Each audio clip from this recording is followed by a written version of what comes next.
तो वीडियो शुरू करने से पहले आप बिग थैंक्स टू एवरीवन जो प्यार आप लोगों ने मुझे पिछली वीडियो में सुनाई गई एक मैच की स्टोरी पे दिया।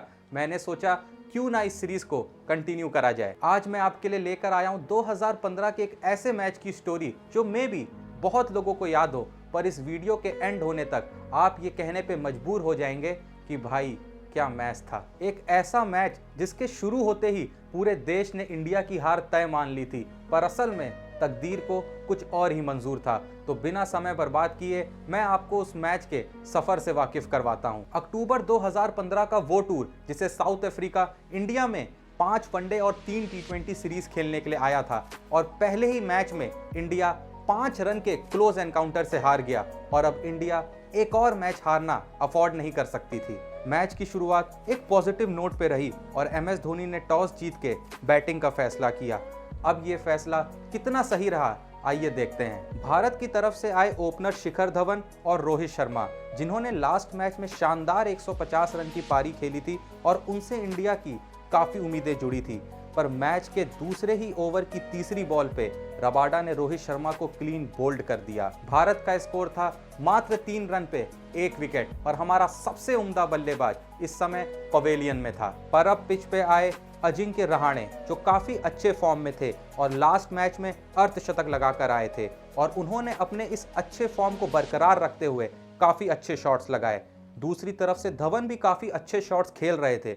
दोनों ने पारी को बड़े जल्दी संभाल लिया और दोनों तरफ से अच्छे शॉट्स लग रहे थे। पर कहते हैं ना, या तो इंसान के ऊपर दुख आता ही नहीं है और जब आता है तो एक साथ आता है। कुछ ऐसा ही उस दिन इंडिया के साथ होने वाला था। इंडिया की पारी संभली ही थी कि मॉर्ने मॉर्कल के 13वें ओवर की तीसरी बॉल पे शिखर धवन कवर्स पे ड्यूमिनी को कैच थमा बैठे और पिच पे आए द डिपेंडेबल विराट कोहली, जिनके आते ही लोगों को ये राहत हो जाती थी अब कुछ ओवर इंडिया के विकेट्स नहीं गिरेंगे। पर शायद इंडिया की किस्मत ने उस दिन नींद की गोली ले रखी थी, क्योंकि 18वें ओवर की लास्ट गेंद पे जहां रहाणे लकी रहे और बहरदीन ने उनका कैच छोड़ा, पर उसी गेंद पे कोहली इतना अनलकी रहे कि बहरदीन के थ्रो पे वो रन आउट हो गए। मानो भारत की किस्मत इस कश्मकश में थी कि साथ दूं या ना दूं, और इस विकेट के साथ भारत के तीनों सलामी बल्लेबाज अब पवेलियन में थे। इंडिया के लिए एक और चिंता का सबब था कि इंडिया इस मैच में सिर्फ 6 बैट्समैन के साथ उतरी थी। अब पिच पे बारी थी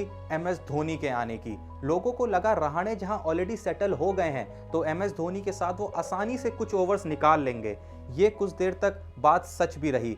देखते ही देखते रहाणे ने एक शानदार अपर कट के साथ अपने 50 को पूरा किया, पर लोग इस 50 को सेलिब्रेट कर ही रहे थे कि अगले ही ओवर में रहाणे इमरान ताहिर की गेंद पे बोल्ड हो गए।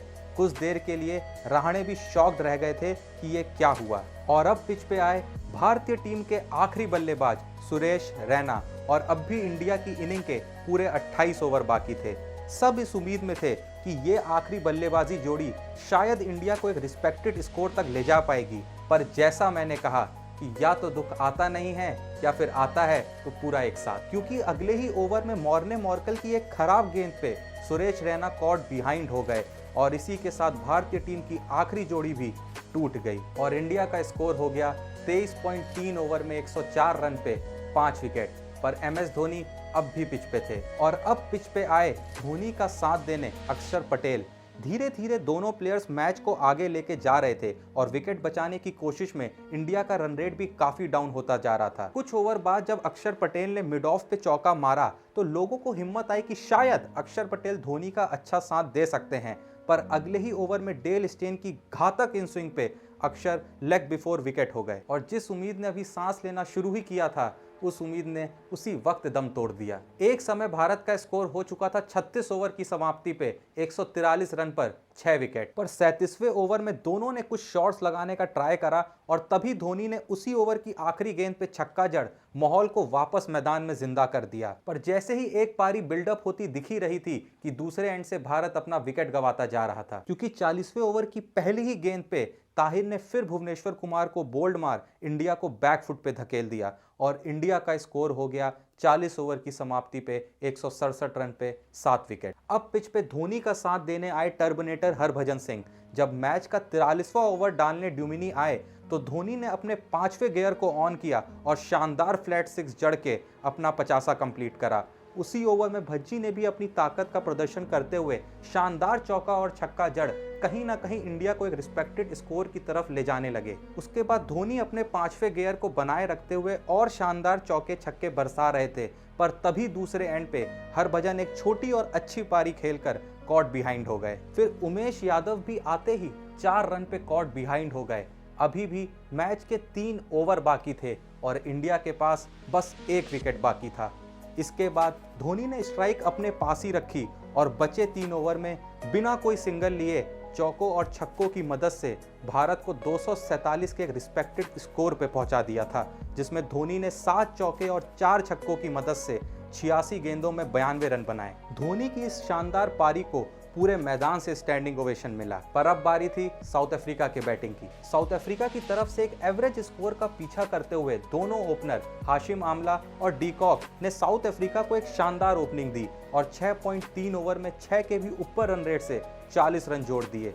पर धोनी का अक्षर पटेल को पावर प्ले में ओवर देने का निर्णय कारगर साबित हुआ और उनकी बाहर जाती बॉल पे अक्षर ने आमला को धोनी के हाथों स्टंप करा दिया। कुछ ही ओवर बाद हरभजन सिंह ने शानदार बॉलिंग करते हुए डीकॉक को भी लॉन्ग ऑफ पे कैच करा। मैच कहीं ना कहीं 50-50 की तरफ ला दिया। पर अब तो असली गेम शुरू होना था। इस ओवर के बाद मानो विकेट इंडिया से रूठ ही गए और दोनों बैट्समैन डू प्लेसी और ड्यूमिनी बहुत तेजी से स्कोर बोर्ड को आगे ले जाने लगे। दोनों ही तरफ से बाउंड्रीज लगने लगी और एक टाइम बाद साउथ अफ्रीका का स्कोर था 23 ओवर में 134 रन पे 2 विकेट और साउथ अफ्रीका को चाहिए थे 157 बॉलों पे सिर्फ 114 रन और उनके हाथ में अभी भी पूरे 8 विकेट बाकी थे। पर 24वें ओवर की लास्ट बॉल पे अक्षर ने फिर से अपना जादू दिखाया और ड्यूमिनी को एलबीडब्ल्यू कर वापस इंडिया की जान में जान ला दी। और अब पिच पे आए मिस्टर 360 डिग्री एबी डिविलियर्स। दोनों ने कुछ रन और जोड़े पर फिर से अक्षर पटेल की बॉल पे विराट के शानदार हाई कैच ने डू प्लेसी को पवेलियन की तरफ रवाना कर दिया।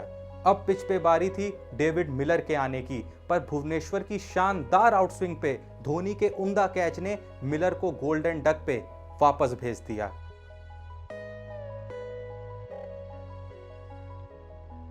इसके बाद डिविलियर्स और बहरादीन ने कुछ रन जोड़े पर विराट कोहली के जबरदस्त ड्राइविंग कैच ने खतरनाक दिख रहे डिविलियर्स को भी आउट कर दिया। उसके बाद से बहरादीन ने बॉलर्स के साथ कुछ रन जोड़ना चाहे पर उमेश यादव के गेंद पे फिर से विराट कोहली के एक अच्छे कैच ने बड़ी पार्टनरशिप बनने नहीं दी। बहरादीन अभी भी टीम इंडिया के लिए खतरा बने हुए थे और साउथ अफ्रीका को 64 बॉलों पे सिर्फ 48 रन की दरकार थी, जो कोई बहुत मुश्किल टास्क नहीं था। पर धोनी हरभजन सिंह को वापस अटैक पे लाए और उन्होंने बहरादीन को कॉट बिहाइंड करा इंडिया का पक्ष मैच में वापस से मजबूत कर दिया। पर इसके बाद भी इंडिया के लिए रबाडा और इमरान ताहिर सरदर्द बने रहे और लगातार चौके छक्के लगाते रहे। अभी भी साउथ अफ्रीका को 41 गेंदों में मात्र 27 रनों की ही जरूरत थी, जो इतना मुश्किल काम भी नहीं था। पर उसी ओवर में भुवनेश्वर ने ताहिर को धोनी के हाथों निक करा मोमेंटम वापस अपनी तरफ कर दिया। पर फिर से उसी ओवर में मॉर्कन ने आते ही पहली बॉल पे चौका जड़ वापस भारत की जान हलक में डाल दी। उस दिन ऐसा हो रहा था कि इंडियन फैंस की ताली खत्म ही नहीं हो रही थी कि वापस से उनके चेहरे पे मायूसी छा जा रही थी। पर उसकी ही अगली बॉल पे भुवनेश्वर ने मॉर्कल को शानदार तरीके से निक करा। मैच ही नहीं मानो पूरे ड्रेसिंग रूम और मैदान का माहौल ही जीत लिया और इस तरीके से ये मैच हमेशा के लिए इंडियन फैंस के दिल में दर्ज हो गया।